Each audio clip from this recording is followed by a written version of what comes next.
सभी साथियों को वसंत पंचमी की बहुत बहुत शुभकामनाएं। वसंत पंचमी के दिन ही माता सरस्वती का प्राकट्य हुआ है। जब सृष्टि में अज्ञान, मौन और अंधकार था, तब ब्रह्मा जी की प्रार्थना पर माता सरस्वती प्रकट हुई और वीणा के मधुर स्वर से ज्ञान का संचार किया। मनुष्य को वाणी, लेखन, संगीत और विवेक प्रदान किया। वसंत ऋतु स्वयं नवजीवन, नई ऊर्जा और सर्जन का प्रतीक है। इसलिए इस दिन ज्ञान की देवी माता सरस्वती की पूजा की जाती है। प्रिय साथियों, कथा को अंत तक अवश्य सुनें। और हाँ, वीडियो के बिल्कुल अंत में माता सरस्वती विद्यादानी की महत्वपूर्ण दिव्य वाणी दी गई है। उसे सुनना आपके आत्मिक उत्थान के लिए अत्यंत आवश्यक है। यह कथा है एक ऐसे गांव की जहां प्रकृति अपनी अनुपम छटा बिखेरती थी, जहां सुबह की पहली किरणें मंदिरों के शिखरों को सुनहरा कर देती थी और शाम को आरती के मधुर स्वर वायुमंडल में घुल जाते थे। गांव का नाम था शुभ ग्राम। पर इस शुभ नाम के भीतर ही एक हृदय विदारक मौन छिपा था। एक ऐसा मौन जो एक निर्दोष आत्मा को तिल तिल जला रहा था। शुभ ग्राम के एक छोटे से घर में राधा नाम की एक कन्या रहती थी। राधा नाम कितना पवित्र, कितना मधुर, पर इस राधा के जीवन में केवल कड़वाहट और पीड़ा ही भरी थी। वो जंदक नहीं थी, उसके पैर कमज़ोर नहीं थे, उसका शरीर स्वस्थ था, पर विधाता ने उसे एक ऐसी कमी दी थी जिसने उसके पूरे अस्तित्व को ही निगल लिया था। वो बोल नहीं सकती थी। जन्म से ही उसके कंठ से कोई स्वर नहीं फूटा था। गूंगी, यही एक शब्द था जिससे उसे गांव में पहचाना जाता था। एक ऐसा शब्द जो उसके नाम से भी ज़्यादा उसकी पहचान बन गया था। गांव के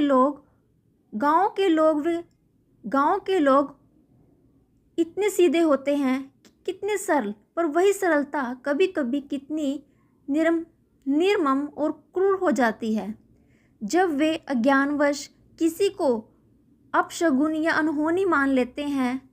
राधा के साथ भी यही हुआ था। जब वह छोटी थी तो बच्चे उससे डर कर भाग जाते थे, जैसे वह कोई भयानक जीव हो। माएँ अपने बच्चों को खींचकर अपने आंचल में छुपा लेती थी, जैसे राधा का मौन उन्हें भी संक्रमित कर देगा। बड़े बुजुर्ग उसे देखकर मुंह फेर लेते थे, फुसफुसाते थे, ईश्वर जाने किस कर्म का फल है यह, इस घर में सुख कहाँ से आएगा। जब एक ऐसी जीव वाली अभागी राधा बेचारी, राधा वो यह सब सुनती नहीं थी, पर महसूस करती थी। उसके भीतर की आत्मा हर ताने, हर तिरस्कार को एक गहरे घाव की तरह सहज लेती थी। उसकी आंखें जो बोल नहीं सकती थी, वे दर्द की अनकही कहानियाँ सुनाती थी। उन आँखों में अथाह वेदन था, एक अनंत प्रश्न था, मेरा क्या दोष है माँ? क्या दोष है? क्या मैं सचमुच इतनी बुरी हूँ? उसके माता पिता रामदीन और सावित्री उसकी इस पीड़ा को देखकर स्वयं भी जीते जी मर रहे थे। रामदीन एक साधारण किसान अपनी बेटी को लेकर मंदिर मंदिर भटक रहा था। वेद के चक्कर काटे थे, पर हर जगह से निराशा ही हाथ लगी थी। सावित्री एक माँ का हृदय अपनी बेटी के लिए रात रात भर महसूस आंसू बहाती थी। वो उसे प्यार करती थी, उससे बातें करती थी, पर उन बातों का कोई प्रति उत्तर न मिलने पर उसका दिल चूर चूर हो जाता था। मेरी बच्ची, मेरी राधा, तू कब बोलेगी? कब माँ कहकर मुझे पुकारेगी? उसकी यह मौन चीख अक्सर राधा के कानों में नहीं बल्कि सीधे उसके हृदय में गूंजती थी। राधा की दिनचर्या भी दर्द से भरी थी। वो सुबह उठते, घर के काम करते, चूल्हा जलाते, बर्तन साफ करते, खेतों में जाकर अपने पिता का हाथ पटाते। वो कोई काम करने से कतराती नहीं थी, बल्कि उसे और लगन से करती थी। शायद यह दिखाने के लिए कि वह भी किसी से कम नहीं है, पर हर काम के बाद भी उसे वह सम्मान नहीं मिलता था जिसकी वह हकदार थी। बाजार में जब वह सौदा लेने जाती तो दुकानदार उसे देखकर या तो अनदेखा कर देता या फिर बिना कुछ पूछे ही उसके हाथों में सामान थमा देता, जैसे वह एक जीव नहीं बल्कि एक निर्जीव वस्तु हो। क्या मेरी कोई पसंद नहीं? क्या मेरी कोई इच्छा नहीं? यह विचार उसके मौन मन में कोलाहल मचाते रहते थे। उसका एकमात्र सहारा था गांव का पुराना बरगद का पेड़ और उसके पास बना छोटा सा शिव मंदिर। बरगद के नीचे बैठकर वो घंटों चिड़ियों की चहचहाहट सुनते, पत्तियों की सरसराहट सुनते। उसे लगता था कि प्रकृति उसे समझती है। मंदिर में जाकर वो शिवलिंग के सामने बैठ जाती। उसकी आंखें बंद होती पर आत्मा जागृत रहती। उसे लगता था कि ईश्वर ही उसका एकमात्र मित्र है, उसका एकमात्र श्रोता है। वो अपने मन की सारी बातें, सारे दर्द, सारी उम्मीदें महादेव के चरणों में रख देती। कभी कभी वो महादेव के चरणों में बैठे बैठे इतनी भाव विभोर हो जाती कि उसकी आंखें स्वयं ही आंसुओं से भर जाती। वे आंसू ही उसकी भाषा थे, उसकी प्रार्थना थे। सनातन धर्म की यह भूमि कर्म और भाग्य पर अगाध विश्वास रखती थी। राधा भी मानती थी कि शायद यह उसके पूर्व जन्मों का कोई लेखा जोखा है, कोई ऐसा कर्म जिसका फल उसे भोगना पड़ रहा है। पर उसके भीतर एक अटूट विश्वास भी था कि ईश्वर कहीं अन्याय नहीं करते। ईश्वर कभी अन्याय नहीं करते। वह एक दिन अवश्य सुनेगा, अवश्य देखेगा। एक दिन जब वसंत पंचमी का पावन पर्व निकट आ रहा था, पूरे गांव में उल्लास का वातावरण था। बसंत पंचमी विद्या और कला की देवी माँ सरस्वती का प्रकट्य दिवस। इस दिन गांव के बच्चे पीले वस्त्र पहनते, मंदिरों में विशेष पूजा अर्चना होती, सरस्वती वंदना के स्वर गूंजते। गांव के स्कूलों में बच्चों को अक्षर ज्ञान दिया जाता और संगीत की शिक्षा प्रारंभ की जाती। हर घर में माँ सरस्वती की महिमा गाई जाती। राधा इस उल्लास को देखकर और भी उदास हो जाती। उसके लिए यह दिन साल का सबसे पीड़ादायक दिन होता। उसे याद आता कि कैसे पिछले साल उसने भी पीले रंग का एक दुपट्टा ओढ़ा था और मंदिर गई थी, पर जैसे ही वह वंदना शुरू हुई, गांव के पंडित जी ने उसे इशारे से बाहर जाने को कह दिया। गूंगी लड़की सरस्वती के मंदिर में क्या करेगी? तू तो अपशकुन है।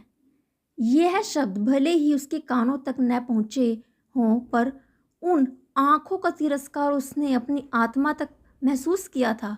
वो रोती हुई भागी थी उस दिन, सीधी अपने घर और घंटों तक अपने आंचल में मुंह छिपाकर सिसकती रही थी। इस बार राधा ने कुछ और ही ठान लिया था। उसके मन में एक अदम्य शक्ति जागृत हुई थी। क्या मुझे अधिकार नहीं माँ? क्या मैं तेरे चरणों में अपनी व्यथा नहीं रख सकती? यह प्रश्न उसके मौन हृदय में आग की तरह धक। उसने अपनी माता से कह दिया था इशारों में कि वह इस बार बसंत पंचमी पर सरस्वती माँ की पूजा अवश्य करेगी। रामदीन और सावित्री पहले तो चिंतित हुए, गांव वाले फिर कुछ कहेंगे, पर राधा की आंखों में जो दृढ़ता थी उसे देखकर वे कुछ बोल ना सके। बसंत पंचमी का दिन आ गया। सुबह से ही गांव में चहल पहल थी। बच्चे, युवा, वृद्ध सभी पीले वस्त्रों में सजे धजे थे। सरस्वती मंदिर में विशेष श्रृंगार किया गया था। राधा ने भी अपनी माँ के दिए हुए एक साधारण से पीले रंग के वस्त्र पहने। उसकी माँ ने उसके बालों में एक पीला फूल लगा दिया। राधा ने घर से पूजा की थाली तैयार की। उसमें हल्दी, कुमकुम, चावल और कुछ पीले फूल थे। उसके हाथ कांप रहे थे, पर उसका संकल्प दृढ़ था। वो धीरे धीरे मंदिर की ओर चली। गांव के लोग उसे देखकर फुसफुस, कुछ ने मुंह फेर लिया, कुछ ने दया भरी दृष्टि डाली, पर आज राधा को इन सब से कोई फर्क नहीं पड़ रहा था। उसकी आंखें केवल मंदिर के द्वार पर टिकी थी। वो जानती थी कि यह उसका अंतिम प्रयास है, उसकी आत्मा की आखिरी पुकार है। मंदिर में भीड़ थी। पंडित जी आरती की तैयारी कर रहे थे। राधा ने हिम्मत करके मंदिर के अंदर प्रवेश किया। वो चुपचाप एक कोने में बैठ गई, जहाँ से माँ सरस्वती की प्रतिमा स्पष्ट दिखाई दे रही थी। श्वेत साड़ी में कमल पर विराजमान, वीणा बजाती, हंस पर बैठी माँ सरस्वती, ज्ञान, कला और वाणी की देवी। आरती प्रारंभ हुई। जय सरस्वती माता, मैया जय सरस्वती माता। जब सारे गांव के कंठों से यह स्वर गूंजा तो राधा की आत्मा रो पड़ी। वह भी गाना चाहती थी, वह भी इन स्वरों में अपना स्वर मिलाना चाहती थी, पर उसके कंठ से एक ध्वनि भी न फूटी। उसकी आंखों से अश्रु की अविरल धारा बह निकली। वो अपनी दोनों हथेलियां जोड़ कर बैठी रही, अपनी आंखें बंद कर ले और अपने हृदय की सारी पीड़ा, सारी उम्मीद, सारा विश्वास माँ के चरणों में अर्पित कर दिया। माँ, मेरी आत्मा की आवाज़ सुन लो, उसने मौन में प्रार्थना की। माँ, मुझे यह वाणी क्यों नहीं दी? क्या मैं इतनी अभागी हूँ? मैं तुमसे धन नहीं मांगती, यश नहीं मांगती, मैं केवल अपनी पहचान मांगती हूँ माँ। मैं केवल यह मांगती हूँ कि मैं भी माँ कहकर अपनी माँ को पुकार सकूँ माँ, अपने पिता से अपने मन की बात कह सकूँ। मुझे भी इस संसार में एक साधारण मनुष्य की तरह जीने का अधिकार दे माँ। मुझे भी अपनी भक्ति करने का अवसर दे माँ। मेरा मौन अब और सहन नहीं होता माँ। उसकी प्रार्थना इतनी तीव्र थी, इतनी सच्ची थी कि उसे लगा जैसे मंदिर की दीवारें कांप रही हैं, जैसे ब्रह्मांड का हर कण उसकी व्यथा सुन रहा है। वो घंटों वहीं बैठी रही जब तक कि मंदिर खाली नहीं हो गया। पंडित जी ने भी उसे अनदेखा कर दिया था, या शायद वो उसकी मौन प्रार्थना की गहराई को समझ ही नहीं पाए।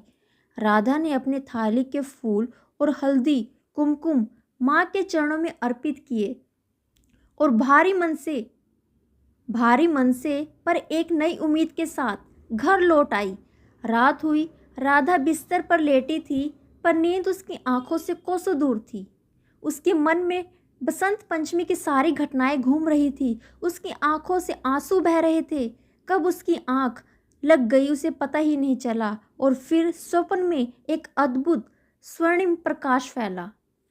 पूरा कमरा दिव्य आभा से जगमगा उठा। उस प्रकाश के बीच राधा ने देखा साक्षात माँ सरस्वती श्वेत वस्त्रों में लिपटे कमल पर बैठी, एक हाथ में वीणा और दूसरे में पुस्तक धारण किए। उनके मुख पर असीम करुणा, असीम शांति और प्रेम की वर्षा हो रही थी। माँ की आंखें ऐसी थी मानो वे राधा की आत्मा के हर कोने को देख रही हो, हर अनकही बात को सुन रही हो। माँ ने मंद मंद मुस्कुराते हुए अपने कोमल मधुर स्वर में कहा, मेरी प्रिय बेटी राधा, तेरी मौन साधना, तेरी अटूट श्रद्धा, तेरी पवित्र भावनाएं मुझ तक पहुंच गई हैं। इस ब्रह्मांड में कोई ऐसी पुकार नहीं जो ईश्वर ना सुने। तूने वाणी नहीं मांगी, तूने केवल अपनी आत्मा की आवाज़ मांगी है, और तेरी आत्मा तो मेरे ही संगीत से भरी है, मेरे ही ज्ञान से परिपूर्ण है। राधा ने स्वप्न में भी अपने हाथ जोड़े। उसकी आंखें नम थी, पर इस बार वे अश्रु पीड़ा के नहीं, आनंद के थे। माँ ने आगे कहा, कल प्रातः काल जब सूर्य की पहली किरण धरती को स्पर्श करेगी, तब तेरी मौन तपस्या का फल तुझे प्राप्त होगा। तेरा कंठ खुलेगा और उससे केवल मधुर सत्य और प्रेम के स्वर ही फूटेंगे। तू केवल बोलेगी नहीं मेरी बेटी, तू सत्य को गाएगी, तू प्रेम को व्यक्त करेगी और तू ज्ञान का प्रसार करेगी। तेरी वाणी एक नई दिशा देगी, एक नया मार्ग दिखाएगी। उठो मेरी बच्ची, तुम्हारा समय आ गया है। इतने में ही स्वप्न भंग हो गया। राधा हर भरा कर उठ बैठी। उसका पूरा शरीर पसीने से भीगा हुआ था, पर उसके हृदय में एक असीम शांति थी। एक अविश्वसनीय ऊर्जा का संचार हो रहा था। क्या यह सच था? क्या माँ सरस्वती ने उसे दर्शन दिए थे? उसकी आंखें नम थी, पर उन नम आंखों में पहली बार एक आशा की चमक थी, एक विश्वास की लो जगमगा रही थी। उसने घड़ी ही देखी, अभी भोर होने में कुछ समय था। वो बिस्तर से उठी और सीधे अपने घर के आंगन में आ गई। आसमान में अभी भी तारे टिमटिमा रहे थे, पर पूरब की दिशा में हल्की सी लाली छाने लगी थी। राधा ने अपने हाथ जोड़े और उस दिशा की ओर मुख करके बैठ गई जहाँ से सूर्योदय होने वाला था। उसके हृदय की धड़कनें तेज हो रही थी। एक अजीब सी बेचैनी थी, एक अजीब सा डर था। कहीं यह स्वप्न टूट ना जाए, कहीं यह आशा फिर से निराशा में न बदल जाए। धीरे धीरे आसमान में लाली बढ़ती गई। पक्षियों ने चहचहाना शुरू कर दिया। ठंडी मंद सुगंधित हवा चलने लगी और फिर एक क्षण आया। सूर्य की पहली स्वर्ण किरण ने धरती को स्पर्श किया, शुभ ग्राम के मंदिर के शिखरों को चमका दिया। राधा ने आंखें खोली। उसकी पलकें ताप रही थी। उसके होठ खुले और फिर एक आवाज़ निकली, एक अस्पष्ट पर स्पष्ट आवाज़, माँ माँ। यह आवाज़ इतनी कमज़ोर थी कि शायद केवल उसने ही सुनी, पर यह आवाज़ ब्रह्मांड में गूंज उठी। राधा अवाक रह गई, उसकी आंखें फटी रह गई। उसने अपने कांपते हाथों से अपने कंठ को छुआ। क्या यह सच है?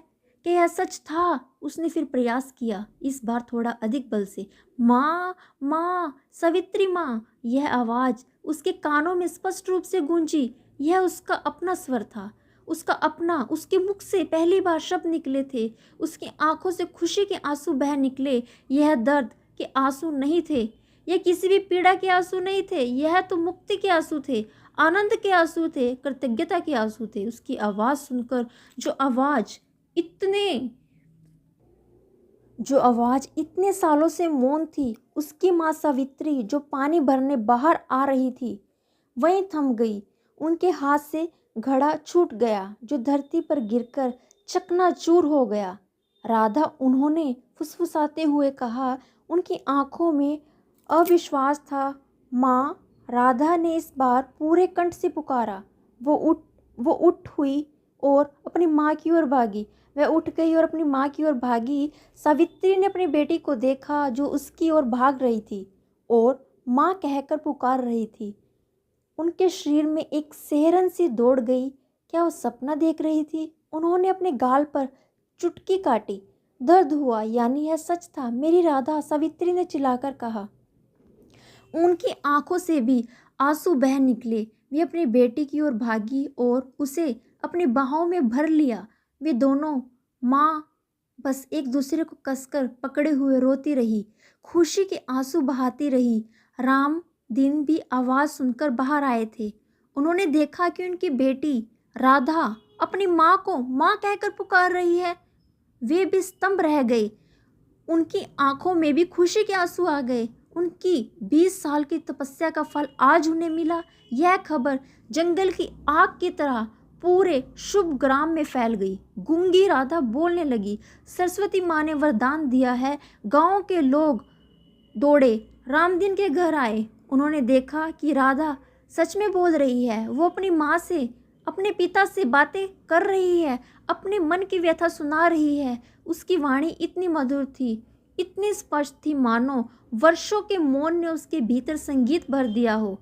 पंडित जी आए, वैद्य आए, गांव के मुखिया आए, सभी ने राधा को सुना और उनकी आंखें नम हो गई। वे सभी शर्मिंदा थे। जिस लड़की को उन्होंने अपशकुन कहा था, जिस पर तिरस्कार की वर्षा की थी, आज वही लड़की साक्षात सरस्वती के वरदान से शोभ्यमान थी। गांव वालों ने राधा से क्षमा मांगी। हमें क्षमा कर दो बेटा, हम तुम्हें समझ नहीं सके। हमने तुम्हारी पवित्र आत्मा को देखा नहीं। राधा ने उन्हें देखा और उसके चेहरे पर कोई क्रोध नहीं था, कोई कटुता नहीं थी। उसके मुख से जो पहला संदेश निकला था वो था, माँ सरस्वती ने मुझे वाणी इसलिए दी है ताकि मैं प्रेम और सत्य की बात कर सकूं, घृणा की नहीं।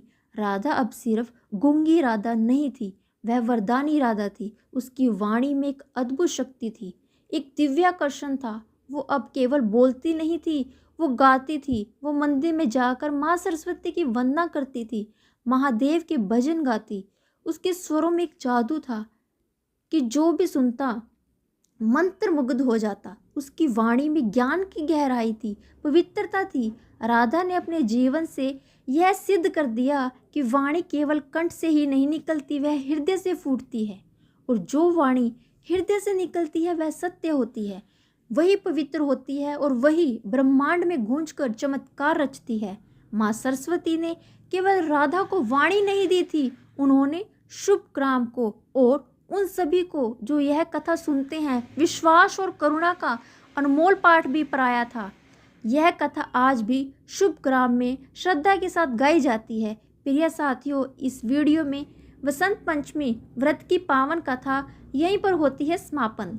अब आइए माता सरस्वती की दिव्य वाणी सुने। राधा की कथा के माध्यम से मानवता को संबोधित एक दिव्य संवाद, जहां करुणा, चेतावनी और आशा से भरी एक पुकार है, मैं माँ सरस्वती हूँ। हाँ, वही जिसे तुमने पुस्तकों में देखा, जिसे तुमने मूर्तियों में सजाया, जिसके नाम पर तुमने अक्षर सीखे और फिर उसी माँ को तुमने अपने कर्मों से भुला दिया। मैं माँ सरस्वती हूँ, विद्या की देवी हूँ।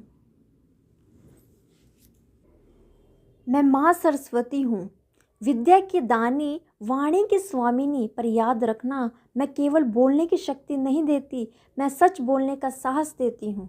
हे मानव, हे घोर कलयुग के मनुष्य, हे जीवित प्राणी, हे साधक, आज मैं तुमसे नहीं, तुम्हारी आत्मा से बात करने आई हूँ। आज मेरी वाणी आकाश से नहीं उतर रही, आज मेरी वाणी एक तड़पती आत्मा की चीख बनकर तुम्हारे हृदय के द्वार पर खड़ी है। हे मनुष्य, क्या तुम जानते हो, जब तुम किसी निर्बल का अपमान करते हो तो सबसे पहले मेरी वाणी का, मेरी वीणा का एक तार टूटता है। जब तुम किसी मौन को अपशगुन कहते हो तो मेरी श्वेत साड़ी आंसुओं से भीग जाती है। जब तुम किसी गूंगे को हंसी का पात्र बनाते हो तो मेरी विद्या तुमसे मुंह मोड़ लेती है। मैंने राधा को देखा था, हाँ, उसी राधा को जिसकी आंखें बोलती थी, पर दुनिया ने उसे सुनने से इनकार कर दिया। उसका मौन कोई अभिशाप नहीं था, वह तो तपस्या थी। पर तुम कलयुग के मनुष्य हो, तुमने उस तपस्या को कमज़ोर समझ लिया। मैंने देखा जब वह मंदिर के कोने में बैठी रो रही थी, जब उसकी आंसू मेरे चरणों पर गिर रहे थे और तुम लोग घंटियाँ बजाकर अपने पुण्य पर इतराते फिर रहे थे। क्या तुम जानते हो, उस दिन मेरे मंदिर में सबसे पवित्र पूजा उसके आंसुओं की थी। हे मानव, तुम कहते हो ईश्वर सब देखता है, पर जब ईश्वर देखता है तो तुम क्यों भूल जाते हो कि ईश्वर सुनता भी है। राधा की आवाज़ कंठ से नहीं निकली थी, पर उसकी आत्मा मेरे लोक तक कांप गई थी। मैंने उसे वाणी क्यों दी? इसलिए नहीं कि वह बोल सके, बल्कि इसलिए कि तुम चुप हो जाओ।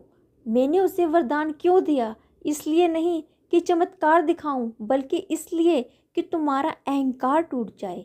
हे मनुष्य, सुनो, मेरी चेतावनी ध्यान से सुनो। जिस दिन तुमने दया को कमजोरी समझा, उस दिन से तुम्हारा पतन शुरू हो गया। जिस दिन तुमने मौन को मूर्खता समझा, उस दिन से तुम्हारी विद्या केवल शब्द बनकर रह गई। मैं विद्या देती हूँ, पर याद रखो, विद्या का अर्थ डिग्री नहीं होती, विद्या का अर्थ करुणा होती है। जिसके भीतर करुणा नहीं, उसके भीतर कुछ भी नहीं। हे साधक, तू जप करता है, तू मंत्र बोलता है, पर क्या तूने कभी किसी रोती आत्मा की खामोशी सुनी है? यदि नहीं तो तेरा जप केवल शोर है। मैं राधा के साथ थी जब उसने पहली बार माँ कहा। उस क्षण सिर्फ एक लड़की नहीं बोली थी, उस दिन मानवता ने अपनी आत्मा को पुकारा था। हे कलयुग के मनुष्य, अभी समय है। अभी जिसे तुम कमज़ोर समझते हो वही तुम्हारा आईना हो सकता है, जिसे तुम बोझ समझते हो वही तुम्हारा उद्धार कर सकता है। मैं माँ सरस्वती हूँ, मैं चेतावनी देती हूँ, सुन लो। यदि तुमने अगले राधा को कभी रुलाया तो याद रखना, अगला मौन तुम्हारा होगा। तुम बोलोगे पर कोई सुनेगा नहीं, तुम चिल्लाओगे पर कोई समझेगा नहीं। और यदि तुमने किसी मौन का हाथ थाम लिया, यदि तुमने किसी निर्बल को अपना बना लिया, तो समझ लेना, मेरी वीणा तुम्हारे जीवन में फिर से बज उठेगी। मैं माँ सरस्वती हूँ, मैं जाती नहीं, मैं देखती रहती हूँ, मैं सुनती रहती हूँ। और जब जब मानवता रोती है, मैं किसी राधा के रूप में धरती पर उतर आती हूँ। अब निर्णय तुम्हारा है हे मनुष्य, रोना तुम्हें है या रुलाना। प्रिय साथियों, इस वीडियो में वसंत पंचमी की पावन व्रत कथा और दिव्य वाणी यहीं पर समाप्त